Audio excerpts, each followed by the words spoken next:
Hey, James at Eagleman Long Range Shooting School. I wanted to cover something that I've covered before, but I want to kind of get in more detail because I always do these videos for you guys. Scope manufacturers will sit there and they will broadcast out that they got a new scope and it's got X amount of minutes or mils. So for instance, this Track Toric has 160 minutes or 47 mils. This 2x15 has 2.5 by 15, I don't want to lie. Yep, 2.5 by 15 has about 100 minutes of travel. Your Nightforce NX8s have about 80 or 90 minutes of travel. I want to say 90. I think the 2.5 by 10 has 100 or 110. What a lot of scope companies do is they sit there and say, okay, this scope's got all this travel based on tube diameter and the erector tube inside of it. But what they neglect to tell you is how much usable travel you have. So I may go and buy a Nightforce NX8 and I got 90 or 80 minutes of travel according to the website. And I'm thinking, man, I can shoot a long ways. The reality is you can't. So many students show up at my school and I got a Nightforce NX8. Guys, I'm not picking a Nightforce, it's a great scope, but it's just reality.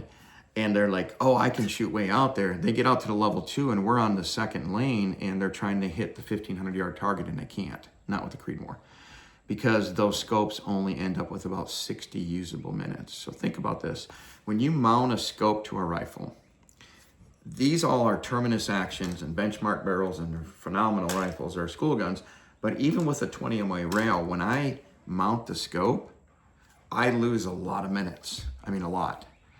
Even with the 20 MOA rail. For instance, this scope has 160. This has 100. Let's see how many minutes we got left. This scope is 0, 20 MOA rail. I'm at 0, 20, 40, 60, 65 minutes is all I've got left. And that's very similar to the Nightforces. Now, reality for hunting, perfect, not an issue. But if you're trying to shoot longer ranges, 1,500 yards plus with the Creedmoor, this scope's not gonna cut it, all right? Same thing with all the Nightforces. Now, and again, think how much minutes we lost with the 20 MOA rail. Let's look at the one that I love and use all the time. So again, this gun is zeroed at 100 yards, so is this one. 25, 50, 75, 85, 6, 87, 88, 89, 90, 91, 92, 93, 94, 95, 96. 96 minutes is what I have left. Now, this is great for long range, but just remember, 96 minutes is a long way out. I mean, it's probably close to 1,900 yards. I'm gonna put up a screenshot. I don't like to guess anything, so when I get done filming this, I'll put up a screenshot on both of these.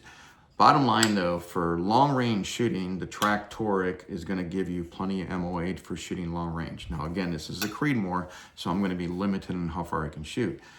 But it started with 160 minutes from top to bottom, but we ended up with 90, I forget what I said, 90 something minutes left. So we lost a lot of minutes. So keep that in mind when you are buying a scope. Just because the manufacturer says you've got X amount of travel, what I teach in class, it's not usable travel, all right? All that's telling you is how much the scope has internally, but once you mount the scope on a rifle, you're gonna lose a bunch of minutes, all right? All right, hopefully this makes sense. And then real quick, I'm gonna throw up 2 slides and it'll help you see the difference between these 2 scopes, for instance, and how far we can actually shoot with the Creedmoor. All right, so here goes the slides.